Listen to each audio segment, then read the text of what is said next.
അവസാനം ബിന്ദു പത്മനാഭനെ താൻ കൊന്നു എന്ന് സെബാസ്റ്റ്യൻ്റെ കുറ്റസമ്മതം. ക്രൈംബ്രാഞ്ച് ഡിറ്റക്റ്റീവ് ഇൻസ്പെക്ടർ ഹേമന്ത് കുമാറിൻ്റെ മുമ്പിലാണ് കുറ്റസമ്മതം നടത്തിയത്. കുറ്റസമ്മത മൊഴി കോടതിയിൽ എത്തിച്ചു എന്നാണ് മനസ്സിലാക്കുന്നത്. കുറ്റസമ്മത മൊഴിക്ക് പ്രതിയുടെ കുറ്റസമ്മത മൊഴി പോലീസിന് മുമ്പിൽ പറഞ്ഞാൽ അതിന് വിലയില്ല. പക്ഷേ ആ കുറ്റസമ്മത മൊഴിയുടെ അടിസ്ഥാനത്തിൽ പോലീസ് അന്വേഷണം നടത്തും. അതിനകത്ത് എന്തെങ്കിലും കണ്ടെടുത്താൽ അതിന് എവിഡൻഷ്യറി വാല്യൂ ഉണ്ട്. ഈ കുറ്റസമ്മത മൊഴിക്ക് കോടതിന് മുമ്പിൽ വിലയില്ല. പക്ഷേ പോലീസിൻ്റെ അന്വേഷണം മുന്നോട്ട് കൊണ്ടുപോയി ഈ കുറ്റസമ്മത മൊഴി മുഖേന 2017 പ്രവീൺ കുമാർ എന്ന ബിന്ദു പത്മനാഭൻ്റെ സഹോദരൻ തൻ്റെ സഹോദരിയെ കാണാനില്ല എന്ന് പറഞ്ഞ് പോലീസിൽ കേസ് കൊടുക്കുന്നത്. ആലപ്പുഴയിൽ അവിടെ 2017 ആ കേസ് രജിസ്റ്റർ ചെയ്തിരുന്നു. അവരൊക്കെ ധരിച്ചിരുന്നത് ബിന്ദു പത്മനാഭൻ അവിവാഹിതയാണ്, മരിക്കുമ്പോൾ 52 വയസ്സ് പ്രായമുണ്ട്, അവർ ബാംഗ്ലൂർ തന്നെയാണ് ജോലി, MBA-കാരിയാണ്, അതുകൊണ്ട് ഇവിടം വിട്ട് ബാംഗ്ലൂരാണ് എന്നാണ് പൊതുവെ കരുതിയിരുന്നത്. 2006 തന്നെ ഇവർ കൊല്ലപ്പെട്ടു എന്നാണ് പോലീസിൻ്റെ അടുത്ത് പറഞ്ഞിരിക്കുന്നത്. കാരണം 2006 ഇവരുടെ സ്ഥലം വിറ്റ് 1.5 ലക്ഷം രൂപ അന്ന് കിട്ടി.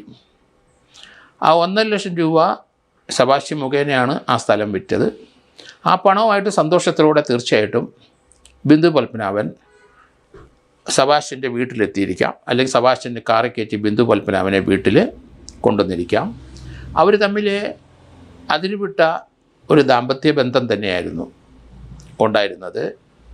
കാരണം ബിന്ദു പത്മനാഭൻ കാണാൻ അതീവ സുന്ദരിയാണ്. അവർ ഇയാളുമായിട്ട് പല സ്ഥലങ്ങളിൽ സഞ്ചരിച്ചിട്ടുണ്ട്. കൂടെ അയാൾ സെബാസ്റ്റ്യൻ്റെ വീട്ടിൽ വരും.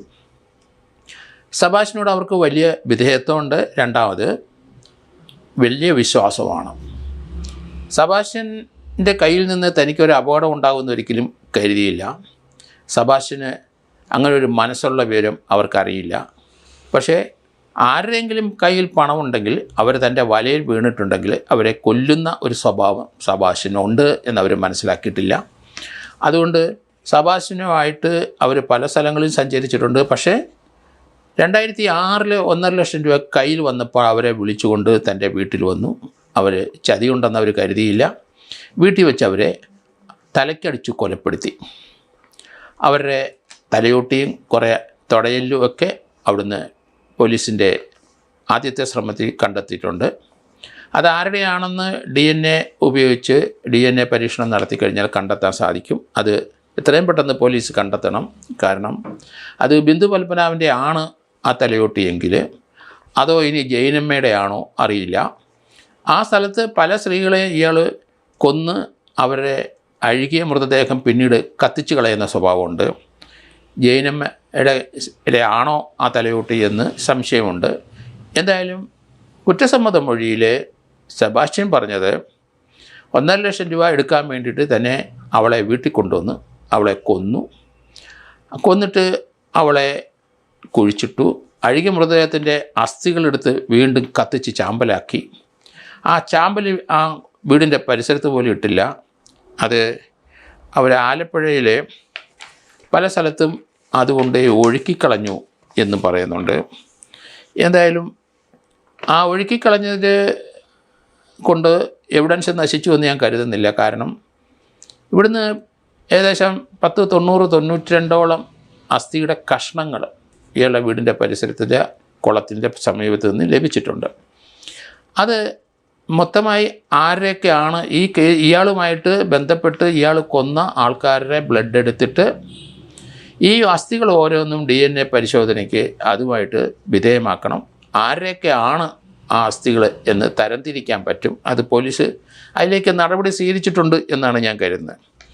ഏതായാലും 2002 മുതൽ യഥാർത്ഥത്തിൽ ബിന്ദു പത്മനാഭനെ കാണാനില്ല എന്നുള്ള കാര്യം നാട്ടിലെല്ലാം പാട്ടാണ്. അവർ MBA-കാരിയായതുകൊണ്ട് ബാംഗ്ലൂർ തന്നെ ജോലിയാണെന്ന് കരുതിയിരുന്നത്.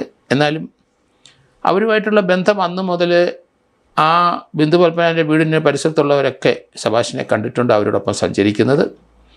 സെബാസ്റ്റ്യൻ അവരുമായിട്ട് പല സ്ഥലത്തും സഞ്ചരിച്ചിട്ടുമുണ്ട്. പക്ഷേ 2006 ഒരു 1.5 ലക്ഷം രൂപ സ്ഥലം വിറ്റ് കിട്ടിയപ്പോൾ അന്ന് കൊന്നു എന്നാണ് സെബാസ്റ്റ്യൻ പറയുന്നത്. അത് വിശ്വസിക്കാമോ ഇല്ലയോ എന്ന് ഏതെങ്കിലും കുറ്റസമ്മത മൊഴി കേട്ട പോലീസ് ഉദ്യോഗസ്ഥനറിയാം. കാരണം 2002, 2003 കാലഘട്ടം മുതൽ അവർ കേരളത്തിലില്ല എന്നും വാർത്ത വരുന്നുണ്ട്. എന്തായാലും 2006 തന്നെ കൊന്നാൽ തന്നെ ഇപ്പം തന്നെ 19 വർഷത്തോളം കഴിഞ്ഞിരിക്കുന്നു, 20 വർഷം എത്തിയിരിക്കുന്നു.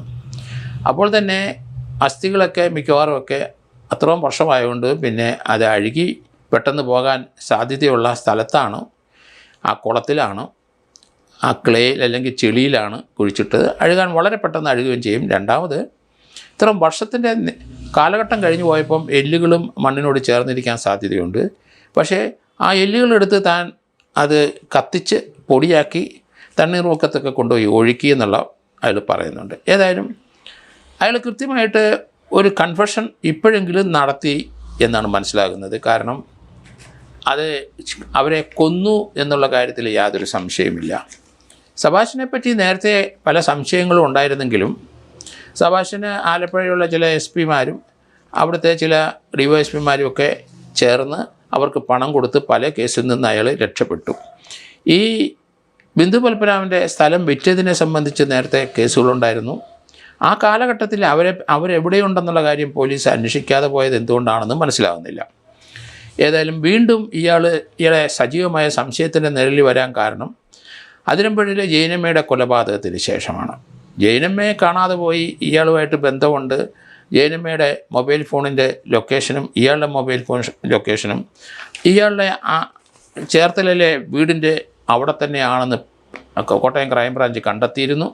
രണ്ടാമത് ഇയാളുമായിട്ട് അടുപ്പമുണ്ടായിരുന്നെന്ന് അവിടെയുള്ളവർക്കറിയാം.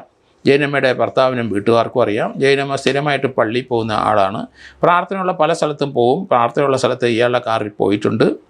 അതോടൊപ്പം തന്നെ അവരുടെ കൈവശം ഉണ്ടായിരുന്ന സ്വർണ്ണാഭരണങ്ങൾ പലതും അത് ചേർത്തലയിലുള്ള ഇയാളുടെ സഹായിയുമായിട്ട് ചേർന്ന് വിറ്റു എന്നുള്ള എവിഡൻസ് വന്നിട്ടുണ്ട്. അതൊക്കെ കണ്ടെടുത്തിട്ടുണ്ട്. ആ സ്വർണ്ണാഭരണങ്ങൾ ഭർത്താവും വീട്ടുകാരും ഐഡൻറ്റിഫൈ ചെയ്തിട്ടുണ്ട്. ഏതായാലും ജയനമ്മ കേസ് ഏതായാലും ഓൾമോസ്റ്റ് കംപ്ലീറ്റ് എന്ന് പറയേണ്ടി വരും. അത് കുറ്റച്ചാർജ് കൊടുക്കാം എത്രയും പെട്ടെന്ന്. അതുപോലെ തന്നെ ബിന്ദു പത്മനാഭൻ്റെ കേസിലും ഇപ്പോഴേ കൂടുതൽ എവിഡൻസുകൾ വന്നിട്ടുണ്ട്. അതിൻ്റെ ഫോറൻസിക് ആ തലയുടെയും സ്കള്ളിൻ്റെയും തുടയിലിൻ്റെയൊക്കെ ഭാഗം ആരുടെയാണ് എന്ന് കണ്ടെത്തിയാൽ മതി. അതല്ലെന്നുണ്ടെങ്കിൽ ഏറ്റവും പഴക്കമുള്ള, കാരണം 20 വർഷത്തിന് മുമ്പ് ഏറ്റവും പഴക്കമുള്ള എല്ലിൻ കഷ്ണങ്ങൾ DNA വിധേയമായി കഴിഞ്ഞാൽ മിക്കവാറും അത് ബിന്ദു പത്മനാഭൻ്റെ ആണെന്ന് തീർച്ചയായിട്ടും കണ്ടെത്തും. ഏതായാലും 2 കേസ് 302 കാര്യത്തിൽ സ്ട്രോങ് ആയിട്ട് വന്നിട്ടുണ്ട്. അതോടൊപ്പം തന്നെ ഇനി ഐഷ എന്ന് പറഞ്ഞ ഒരു സ്ത്രീയുടെ കാര്യം അതും വരാനുണ്ട്. 1-2 പേരെയും കൂടെ മിസ്സിംഗ് ഉണ്ട്. ഇയാളുമായിട്ട് ബന്ധപ്പെട്ട് എപ്പോഴും ഒന്നിച്ച് നടക്കുന്ന ആ 2 പേരുടെ കാര്യം കൂടെ ഇനി വരാനുണ്ട്. ഏതായാലും അതിനെ സംബന്ധിക്കുന്ന കേസുകളുടെ അന്വേഷണം നടന്നുകൊണ്ടിരിക്കുകയാണ്. വിവരങ്ങളൊന്നും പുറത്തു വരുന്നില്ല. ഏതായാലും ഈ ബിന്ദു പത്മനാഭൻ്റെ കേസ് താൻ തന്നെ ചെയ്തു 2006 കാലഘട്ടത്തിൽ. അപ്പോൾ ആ പണമുള്ള ആൾക്കാർ, സ്ത്രീകളൊക്കെ അവരുടെ കയ്യിൽ എപ്പം പണം വന്നു ചേരുന്നോ ആ സമയത്ത് ഇയാൾ കാറിൽ കൊണ്ടുവന്നിട്ട് ഇയാൾ അവരെ തല്ലിക്കൊല്ലുന്ന ഒരു കാഴ്ചയാണ് നമ്മൾ കാണുന്നത്. ഒരു സൈക്കിക്കാണ് ഇയാൾ എന്നുള്ള കാര്യം സംശയമില്ല. ആളെ കൊന്ന് അവരെ ഇതുള്ള സ്വത്തടിച്ചെടുക്കുന്ന ഒരു മനസ്സാണ് അയാൾക്കുള്ളത്. അത് ആരെ ആയാലും ശരി അയാളത് കൊല്ലും. പ്രത്യേകിച്ച് സ്ത്രീകളെയാണ് അയാൾ ഈ വല വീശി പിടിക്കുന്നത്. 2006 മുമ്പ് ഇയാളെ ചെറുപ്പം മുതലുള്ള കാലഘട്ടത്തിൽ എങ്ങനെയായാലും ശരി 10-25 വർഷത്തെ കാലഘട്ടത്തിൽ എത്ര പേരെ കൊന്നു എന്നുള്ള കാര്യങ്ങളൊക്കെ വരാനുണ്ട്. കാരണം പലരും മിസ്സിംഗ് ആണ്. പല ആൾക്കാരും ഇയാളുടെ ടാക്സികൾ കംപ്ലീറ്റ് പരിശോധിക്കണം. ഇയാൾ വിറ്റതും ഇയാളുടെ കൈവശം ഉണ്ടായിരുന്ന ടാക്സിയുടെ പഴയ നമ്പർ എടുത്തിട്ട് അതിൻ്റെ പ്രീവിയസ് ഓണറുകളെയൊക്കെ കാണണം. അങ്ങനെ ടാക്സിക്കാരനെ കൊന്നാണ് ഇയാൾ കൊലപാതകം തുടങ്ങി വെച്ചതെന്നാണ് എൻ്റെ ഒരു കണ്ടെത്തൽ.